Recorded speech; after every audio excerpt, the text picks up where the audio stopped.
साथियों, आज जानेंगे कि समाजवादी पार्टी की 7 ऐसी धाकड़ मजबूत दबंग प्रत्याशी जिनके सामने प्रधानमंत्री हो या मुख्यमंत्री हो, उनके सामने से लड़ने से बच रहे साथियों।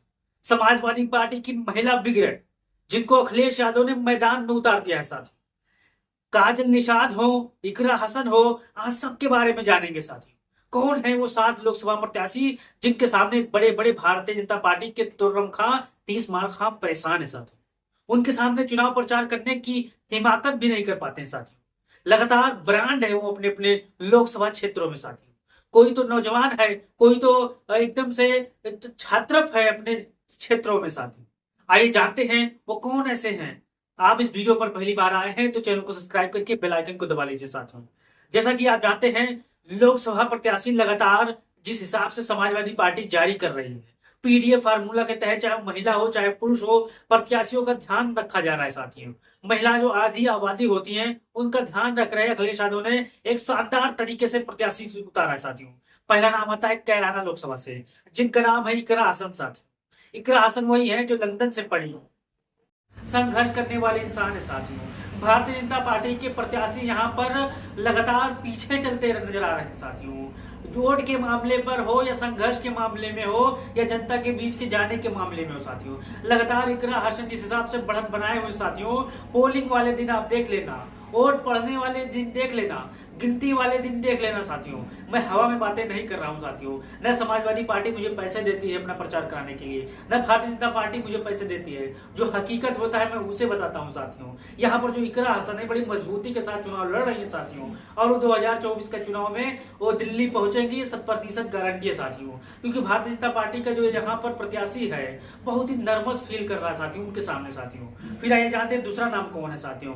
दूसरा नाम है श्रेया वर्मा का साथियों। अब जितने भी हमारे समाजवादी साथी गोंडा लोकसभा के क्षेत्र के होंगे वो श्रेया वर्मा के बारे में जानते होंगे।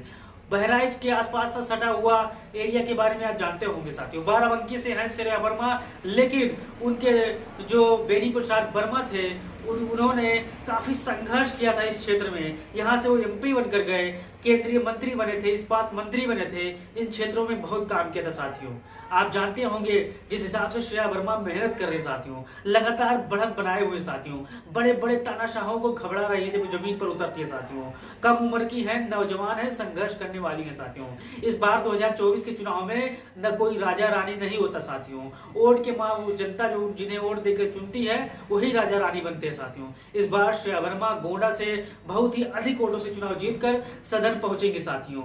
और ये जो 7 महिलाएं सदन पहुंच गई एक हिसाब से, तो भारतीय जनता पार्टी के लोगों को बोलने नहीं देगी साथियों। मैं दावे के साथ कह रहा हूं, क्योंकि तेज तर्रार हैं, पढ़ी लिखी है, सब हैं और मुद्दे पर बात करती हैं साथियों। फिर नाम आता है साथियों काजल निषाद का साथियों।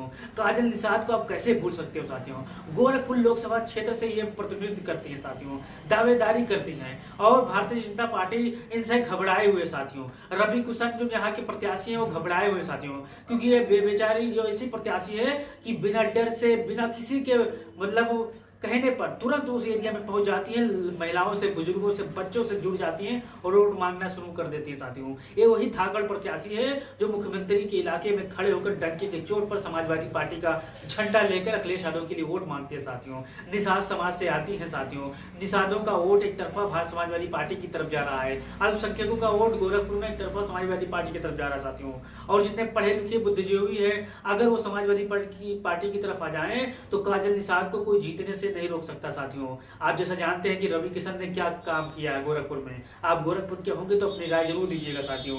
फिर नाम आता है अनु टंडन का साथियों। अनु टंडन मजबूत के साथ साथ ठाकर, दबंग, गरीबों की बात सुनने वाली, जनता की बात सुनने वाली, जनता के लिए हमेशा सुख दर्द सुख में खड़ी होने वाली एक ऐसी प्रत्याशी जो लगातार कई सालों से संघर्ष कर रही है साथियों। यहाँ से एमपी भी चुनकर गई थी, लेकिन फिर चुनाव हार गई थी। लेकिन बाद समाजवादी पार्टी ने यहाँ पर इनको मैदान में उतारा है साथियों।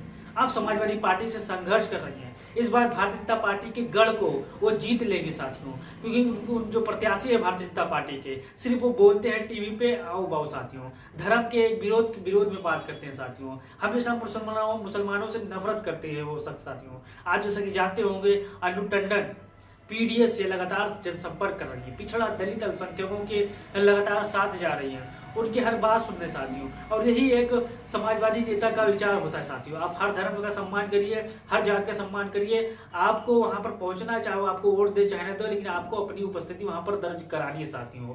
फिर नाम आता है डिम्पल यादव का साथियों। डिम्पल यादव सबसे मजबूत, सबसे धाकड़, सबसे बाहुबल, सबसे जितने भी मजबूत शब्द है उनके साथ उच्चारण कर सकते हैं आप साथियों, क्योंकि यहाँ पर भारतीय जनता पार्टी अभी प्रत्याशी खड़ा करने की हिम्मत नहीं जुटा पाई है साथियों। जो भी प्रत्याशी लाती है समाजवादी पार्टी के ही प्रत्याशी लाकर खड़ा कर देती है, और नतीजा ये होता है कि 3 लाख वोटों से, 2 लाख वोटों से, 2.5 लाख वोटों से समाजवादी पार्टी यहाँ पर चुनाव जीत जाती है साथियों। डिम्पल यादव को हराना अब भारतीय जनता पार्टी की बस की बात नहीं है।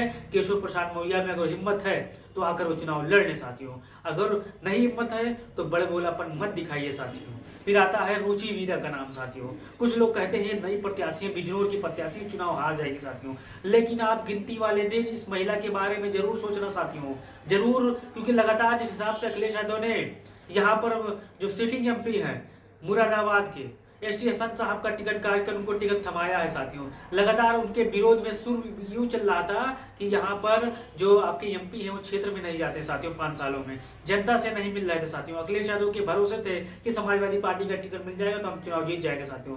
जैसा कि अखिलेश यादव ने सर्वे करवाया था, सर्वे में यहाँ पर ये हारते नजर आए थे, इसलिए यहाँ पर प्रत्याशी को बदलना पड़ा साथियों। रुचि वीरा को समाजवादी पार्टी ने बड़ी मजबूती के साथ यहाँ पर प्रत्याशी बनाया साथियों। और आपका कर्तव्य है, आप मुरादाबाद के हो, समाजवादी पार्टी मुलायम सिंह यादव को मानने वाले हो, तो आप साइकिल निशान ही देखोगे साथियों, किसी के कहने पर मत आइएगा आप लोग। फिर नाम आता है साथियों उषा वर्मा का साथियों। हरदोई सुरक्षित से प्रत्याशी हैं, सबसे मजबूत धाकड़ प्रत्याशी साथियों, और ये हमेशा भारतीय जनता पार्टी से 2-2 हाथ करती रहती हैं साथियों।